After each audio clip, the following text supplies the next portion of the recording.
ডিব্ৰুগড়ৰ মোহনাঘাটত পুৱতি নিশা মাটি ভৰ্তি ডাম্পাৰৰ দৌৰাত্মত ৰাইজৰ প্ৰতিক্ৰিয়া। মোহনাঘাটৰ ৰামনগৰ অঞ্চলত নতুনকৈ নিৰ্মাণ হৈ থকা মথাউৰিৰ ওপৰত দ্ৰুতগতিত অবৈধভাৱে মাটি কঢ়িওৱা বাহনৰ আতংকিত হৈ পৰিছে এতিয়া স্থানীয় ৰাইজ। পুৱতি নিশাৰ পৰা আৰম্ভ কৰি পুৱা 5 বজালৈকে চলা ডাম্পাৰৰ দৌৰাত্মত অতিষ্ঠ হৈ পৰিছে ৰাইজ। এই ডাম্পাৰসমূহে কোনো ধৰণৰ চৰকাৰী ৰাজহ নিদিয়াকৈ মথাউৰিৰ ওপৰেদি তীব্ৰ গতিত বাহন চলোৱাত আজি পুৱতি নিশাই মথাউৰিৰ পৰা তলত বাগৰি পৰাৰ এক ঘটনা সংঘটিত হয়।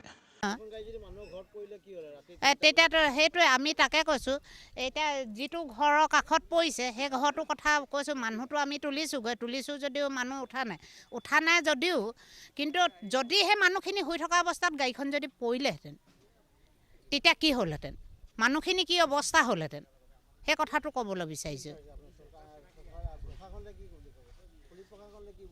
পুলিচ প্ৰশাসনক এইটোৱে ক'ম যে গাড়ীবোৰ মানে আপোনাৰ ৰাতি চলোৱাটো বন্ধ কৰিব লাগে। পুলিচ প্ৰশাসন। সৌভাগ্যক্ৰমে কোনো লোক হতাহত হোৱা নাই এই দুৰ্ঘটনাত। জনবসতি প্ৰধান মোহনাঘাটৰ ৰামনগৰত ডাম্পাৰৰ এই অটপালিয়ে এদিন যে বিপদ মাতি আনিব সেয়াও নুই কৰিব নোৱাৰি। স্থানীয় ৰাইজৰ অনুৰোধ আৰক্ষী আৰু বন বিভাগলৈ শীঘ্ৰে এইসকলক নাকি লগাওক। ৰাতি নহ'লে পৰহিৰ পৰা ৰাতি 10টা চাৰে 10টা বজাৰ পৰা 5টা বজালৈকে গাড়ী যিবিলাক এইটো স্পীডত গাড়ী মানুহে নচলায়। কাৰণ ওচৰত মানুহৰ ঘৰ আছে, দুৱাৰ আছে। আজি যিটো ঘটনা হ'ল, যদি ঘৰ কিনাত বাগৰি দিয়াহেঁতেন আজি অৱস্থা কি হ'লহেঁতেন, মানুহ যদি মাৰিলেহেঁতেন, এইটো মানে মালিকে ডেড বডিটোক বচাব পাৰিলেহেঁতেন জানো? এইটো ডাঙৰ ভুল কাম কৰিছে। এইটো আমি বেয়া পাইছোঁ ৰাইজে।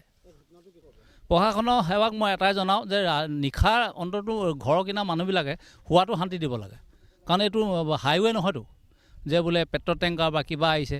এইটোতো আমাৰ গাঁৱৰ পৰিৱেশৰ ৰাস্তা। এইটো অন্ততঃ 10টা বজাৰ পৰা বন্ধ কৰিব লাগে।